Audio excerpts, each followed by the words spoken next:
tercer mes hasta el nacimiento. El periodo fetal inicia desde la 9ª semana hasta el nacimiento. Se caracteriza por la maduración de los tejidos y los órganos. La longitud del feto suele indicarse por dos longitudes, la longitud cefalocaudal y la longitud vértice-talón, que va desde el vértice del cráneo hasta el talón. Ambas formas de medidas están expresadas en centímetros y se correlacionan con la edad del feto en semanas o meses. El crecimiento en longitud es en particular intenso durante el tercer, cuarto y quinto mes. En tanto, el incremento de peso es más notorio durante los últimos 2 meses de gestación.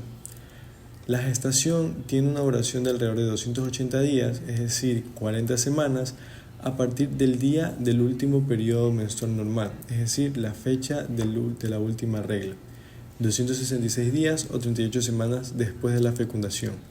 La edad se calcula a partir del momento de la fecundación y se expresa en semanas o meses de calendario. Continuamos con los cambios menstruales. Tenemos el tercer mes. La cara va a adquirir lo que es un aspecto más humano. Los ojos, que al inicio se orientan en dirección lateral, se desplazan hacia la región ventral de la cara y los pabellones auriculares comienzan a acercarse a su posición definitiva a ambos lados de la cabeza. Las extremidades alcanzan su longitud proporcional respecto al resto del cuerpo y vamos a ver la disminución relativa de la velocidad de crecimiento de la cabeza en comparación con el resto del cuerpo.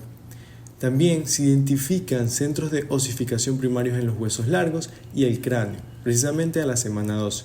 También tenemos que tener en cuenta que durante la 6ª semana las asas intestinales se hernian hacia el cordón umbilical y lo distienden, pero a la semana número 12 estos ya han retornado a la cavidad abdominal.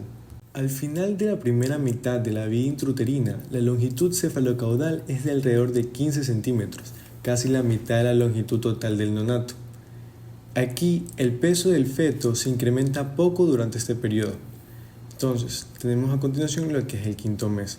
La madre puede ya para este mes percibir los movimientos del feto y vamos a ver que al final del quinto mes el peso de este feto va a ser inferior a 15 gramos.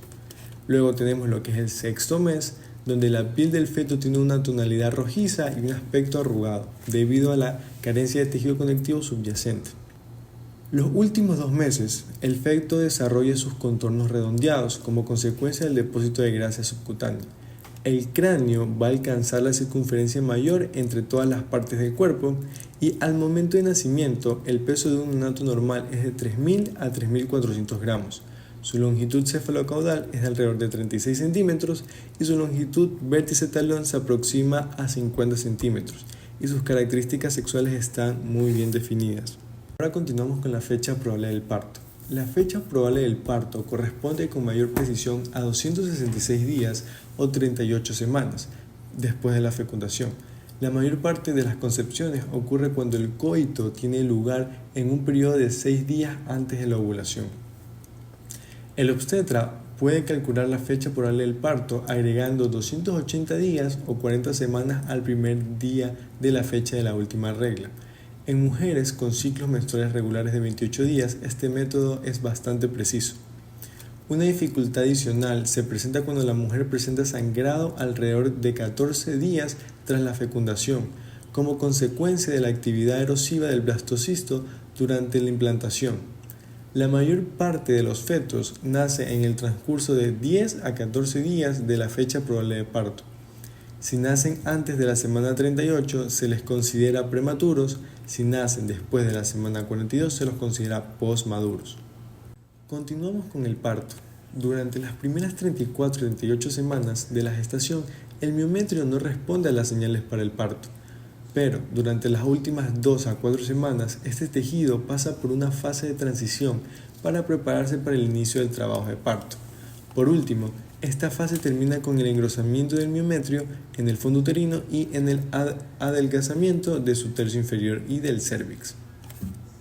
Vamos a ver que el trabajo de parto se divide en 3 fases. Tenemos la fase de borramiento y dilatación del cuello uterino. Esta se va a dar por las contracciones uterinas que comprimen el saco amniótico contra el conducto cervical a manera de cuña. En caso de existir rotura de membranas, la presión la ejerce la parte presentada del feto, por lo general la cabeza. Ya, luego tenemos lo que es la expulsión del feto, la cual va a ser facilitada por las contracciones uterinas, pero la fuerza más importante la genera la presión intraabdominal creciente por la contracción de los músculos abdominales. Y por último tenemos lo que es el alumbramiento, que es nada más y nada menos que la expulsión de la placenta y las membranas fetales. Para esto se requieren contracciones uterinas y se ve facilitada por el incremento de la presión intraabdominal. También tenemos que tomar en cuenta que las contracciones suelen iniciar con 10 minutos de diferencia. Luego, durante la segunda fase del trabajo de parto, estas pueden ocurrir con menos de 1 minuto de diferencia y duran entre 30 y 90 segundos. También tenemos lo que conocemos como parto abdominal. Es el parto de un bebé en el que se hace una abertura en la zona baja del vientre de la madre. También se denomina como parto por cesárea. Este procedimiento generalmente se hace mientras la mujer está despierta y el cuerpo está anestesiado desde el tórax hasta los pies, usando anestesia epidural o raquidia. El cirujano va a proceder con una incisión a través del abdomen, justo por encima del área púbica. Se abre el útero y el saco amniótico y por último se saca al bebé a través de esta abertura. La cesárea es un procedimiento seguro y la tasa de complicaciones serias es muy baja. Sin embargo, ciertos riesgos son más altos después de una cesárea que después de un parto vaginal. Y entre ellas tenemos la infección de la vejiga o del útero. También es más probable que encontremos lesiones en las vías urinarias o que se produzca una hemorragia más alta a la diferencia de los demás casos. La mayoría de las veces no se necesita una transfusión de sangre, pero el riesgo de la transfusión sí es mayor en estos casos. También tenemos que tener en cuenta que una cesárea también puede causar problemas en futuros embarazos, por lo que puede existir mayor riesgo de placenta previa, placenta que crece dentro del músculo del útero y tiene problema para separarse después de que el bebé nace, lo que conocemos como placenta herida. También puede ser más probable que exista una ruptura uterina. Estas afecciones pueden llegar a que se presente también lo que es un sangrado profuso, lo cual puede requerir transfusiones de sangre o la extirpación completa del útero. Continuamos con la correlación clínica. La restricción del crecimiento intrauterino. La restricción del crecimiento intrauterino es una patología de causas multifactoriales y manejo complejo para lo que es el personal de salud, ya que para un feto el no alcanzar su potencial de crecimiento representa un aumento significativo del riesgo de mortalidad perinatal. La restricción del crecimiento intrauterino está asociada de forma indirecta con complicaciones perinatales a corto plazo, como vendría a ser la asfixia intraparto, la hipoglucemia, la hipotermia, la policictemia, las convulsiones, las coagulopatías, sepsis, hiperbilirrubinemia y prematurez, con un aumento significativo en las admisiones a las unidades de cuidados intensivos. Actualmente se encuentra vigente la clasificación de la restricción según el grado de severidad y de acuerdo con el momento de inicio. Tenemos la restricción del crecimiento intrauterino severo, en la cual vamos a encontrar fetos que se encuentran con un peso ultrasonográfico estimado por debajo del percentil 3 para la edad gestacional. Esta clasificación tiene peor pronóstico y aumenta la morbilidad y mortalidad perinatal. Luego tenemos la restricción de crecimiento intrauterino temprano, de aparición antes de la semana 32 de gestación. Se ha encontrado la relación estrecha con la prematuridad, preeclampsia y las alteraciones a nivel placentario.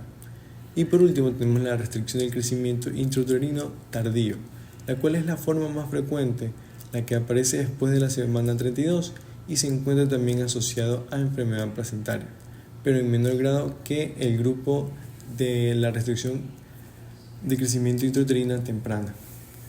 Continuamos con lo que son los factores que aumentan la probabilidad de una restricción de crecimiento intrauterino.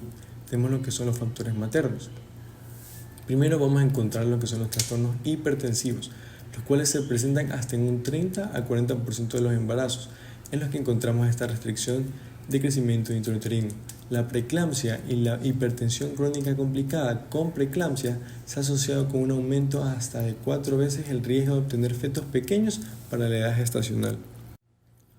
Tenemos el estilo de vida. El consumo de sustancias psicoactivas, el consumo de cigarro, alcohol y cocaína se han asociado a una restricción del crecimiento intrauterino con mayor probabilidad. También tenemos el uso de fármacos, están incluidos los medicamentos antineoplásicos, anticonvulsivantes, beta bloqueantes y esteroideos.